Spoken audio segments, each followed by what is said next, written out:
filter papers, you will be using litmus papers. What is the function of a litmus paper? Can I know from you? What is a litmus paper? Have you ever heard what is litmus paper? Next. Next. Please put off your bag. You are not standing here on some railway station or on some subway station. Please be careful. Yeah.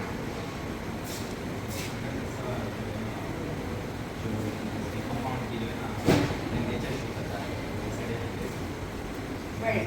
It tells us about the pH of our compound, right?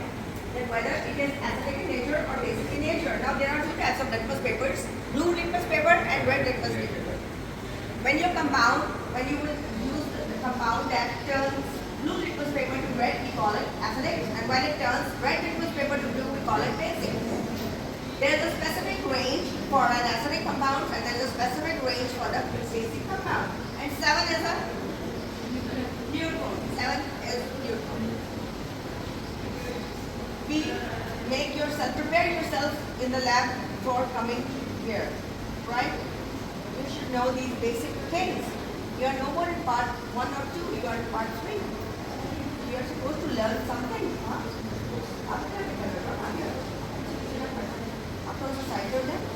Let them stand comfortably because they have to stand also. No problem. Okay, now after writing the glassware, you are going to you know the name of the compound. You will write the name of the compound because it's a known organic compound. I'm going to hand over you the known organic compound. Known organic compound. Why I'm giving you the known organic compound? Because you know the name, you know the molecular weight, you know all the physical properties, you know the color, you know which state it is in, solid, liquid, whatever. Right? So what is the idea behind it? The idea behind giving you or handing you over this known organic compound is that you will be familiar with a number of tests which you are going to perform and you don't know the name. When an unknown organic sample will be handed over to you, what then you will only be having the unknown sample that has got some white color, maybe a whitish yellowish color, only a powder-like thing or a liquid which you don't know. So what you are going to do, you will be familiar with the known compounds. Yes, you will follow the same pattern, you will follow the same test for the unknown one, and you will get your data. So this is for your practice. First you will identify the known organic compound. Now here we know the name, we know the structure, you will calculate its molecular weight. Do you know how to calculate the molecular weight of a compound? Yes, how?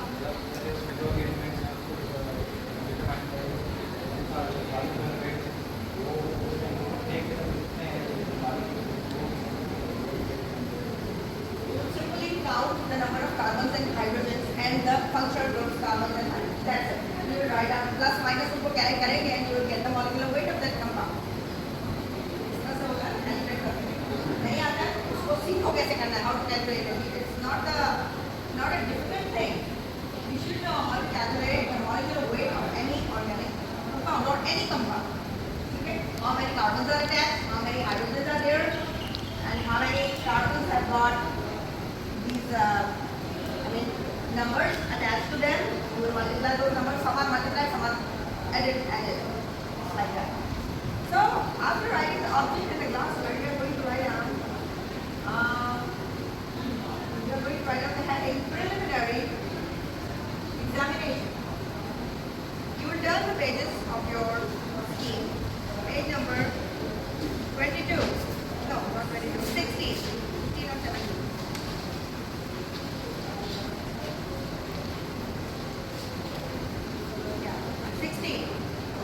This is the scheme and this is the same object which I told you, but I told you to write out identification of known unknown organic compound. This should be your object.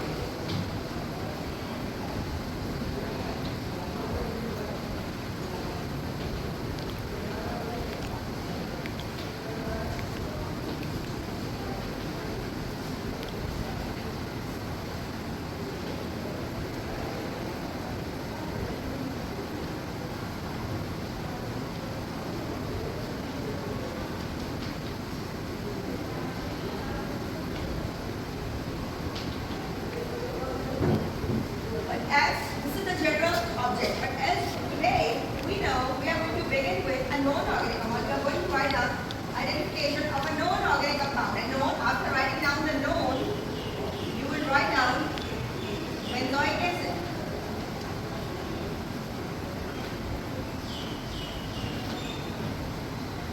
Right? Am I clear to you people? This is how you are going to write down the object. So, after that, you are going to draw, you can see your three columns. Three columns on here. So, you are going to write down, you are going to draw the three columns with the help of a scale. You will write down the headings, experiment, observation, and inference. Or results. Now, the first test, there are a number of tests. Now, first step, there are 4 steps of identifying the organic compound. What you are going here is preliminary examination. Preliminary examination, it throws light on the general nature of your organic compound, and whether it is solid, liquid, what color it has got, what pH it has got, is it acidic or basic, right? Then, is it an aromatic or an aliphatic compound? These are all the tests which you are going to perform today. And then the saturation, either it is an unsaturated compound or a saturated compound. So there are number of tests which you are going to perform, and you are going to write down your observation and your results on the journal. So first test is physical test, physical state. You will write down physical state.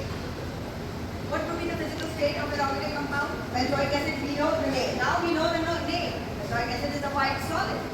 So solid. You have the choices here. Choice we are going to find out solid. Now there are compounds written here, carbohydrates, phenols, aromatic acids, analytes, etc. You will write down all these compounds names, and then you are going to write out in the end may be present, because it's a very preliminary state, it's a very initial state, we don't know about, we are pretending that we don't know for this compound, because in the after this compound you are going to be handling on an unorganic compound. So for an unorganic compound, you will be familiar with the tests. You get to know all these tests, how you are going to perform all these tests with that known compound. So what you are going to write down, you have to write down may be present in every test. Here. After the cover, it's written here. I don't know the schemes you are getting, but it's like that. May be present. May be present. You have to add. In the end, may be present. Okay? Cover may be present. In all the tests, you have to write out may be present. Because why? Because these are the preliminary tests. This is the preliminary test, that is very initial stage. That at that stage we don't know about the compounds, all the properties. We come to know them when we will perform all these tests. Second test is your color. You will take the color of the compound. It's white. You will write down white. You will write the list of the compound mentioned here. Then the odor. You will just simply smell it, and you will see does it contain any pleasant odor? Does it have some odor or not? No odor. Is it has got some fishy smell that's unpleasant, that is not good, and or it has got some, you can say, bitter almonds, that is karve badam, bitter almonds, karva. So these are the benzaldehyde compounds. So you will write down all these options. Turn the page. We will be doing litmus test. Now sit here. For litmus test, you have a litmus paper, a blue litmus paper, and a white litmus paper. What you are going to do, you will make here, there is a small procedure. Few lines are written here. After the lines, you are going to write down here under the heading of litmus test. Litmus test, and you will write down these lines. So what are these lines? Take small amount of the given compound in 2 ml water or ethanol. So that means in what? 2 ml. That means you need a graduated cylinder. You need a measuring cylinder, right? So what is a measuring cylinder? This is a measuring cylinder. You are going to measure 1 to 2 ml of your ethyl with solvents, either distilled water or ethyl alcohol, and you are going to dissolve it in a test tube. You are going to use a small sized test tube, and then you are going to put your organic compound, your organic sample, which is now benzoic acid, few granules of your compound into that test tube. You will shake it, and you will see what changes you are going to observe. And then if it's completely melted, it's completely soluble, so what you are going to do, you will take the strip, that is blue strip, and you will immerse inside, if this is a test tube, which will be handed over to you, that contains all the glassware, all the test tubes, all the litmus tests, the prepared trays are there. So if this is a test tube, you are going to immerse your blue litmus paper inside it and you will tilt it. You will just see what color changes. After a few seconds, it will turn into either red or blue. Red or nothing will happen. Right? If nothing happens, it's a neutral compound. Right? If it turns red, blue litmus paper turns red, means it's. Likewise, you do the same with a red litmus paper. In this way, your test will come. Then you have an ignition test. What is your ignition test? Ignition means ignite. Ignite means jala dena, to burn something. So now, if this is a spatula, you are going to pick up the spatula. You are going to pick up your compound, which is on the hot glass with the help of a spatula, and you will with a flame. You have got a flame. If this is a flame, you are going to directly put your spatula over the flame, and you are going to check whether it is black soot is emerging from here, or you are observing a white fumes. Fumes are white and black soot is called. It indicates that your compound is an aromatic compound. When a black soot means dua, kala dua. Why it is black? Because it is loaded with carbons. Right? So it indicates that whether that your compound is, though we know it's an aromatic compound, but you are practically proving it that it's an aromatic compound. You can see a black soot, not white fumes in our case right now.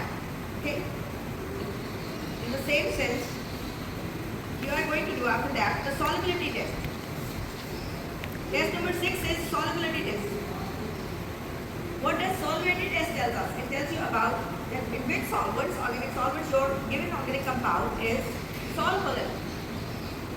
How you are going to start with? You are going to start with ethyl alcohol. Distilled water, you can also try. You can also use chloroform, carbon tetrachloride, and hexane. There's a list of compounds which you can use. So you can write it down here. Distilled water or ethyl alcohol, carbon tetrachloride, N-hexane, and what else? A base and an acid. H2SO4, acid, concentrated form, and sodium hydroxide solution. All these solvents, you are going to check the solubility of the compound. Now, after doing this, you will come to know that in which solvent, particular solvent, your compound gets dissolved in. You are going to write down that your compound will be dissolved. If it is dissolved soluble in ethyl alcohol, you will write soluble in ethyl alcohol. You will write down your observation. Right? Leave this thing. No results. Just write down the observation. What you are observing. In this way, you are going to 4, 5, 6 solvents you are going to do. After that, you have the unsaturation test. That is reaction with KMnO4, potassium permanganate, and that's called a Bayer's test, and reaction with broken water. Now, in both the tests, you are going to find out that whether your compound is a saturated compound or an unsaturated compound, whether it contains a single bonds, double bonds, triple bonds, whatever. So now, they are saying just in the beginning, solution of the compound. Now, who will tell me what does it mean by solution of the compound? What do you mean by solution of the compound? Can you see here? They written in both the tests, solution of the compound. In which solvent you are going to make the solution? Your organic compound. How you are going to make the solution? Why ethyl alcohol? How you come to know? How you know right now?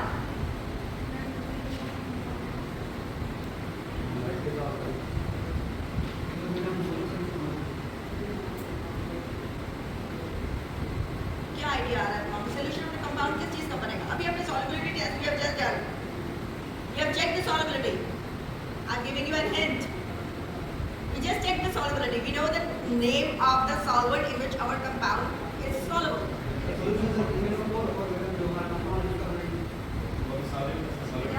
Solubility test आपने किया? You have done the solubility test. Now you know in this test you will come to know that in which particular solvent your compound is soluble. You are going to make your solution in that particular organic solvent only. That's why solubility test is added in between, right? Because you know how and in which solvent your compound is soluble in. Solution you are going to make in that particular solvent only. Did you get my point? The rest of the reaction is very easy, you can easily do it. Then action with sulfuric acid. Now you take another new test tube and you are going to add 1 ml of sulfuric acid, concentrated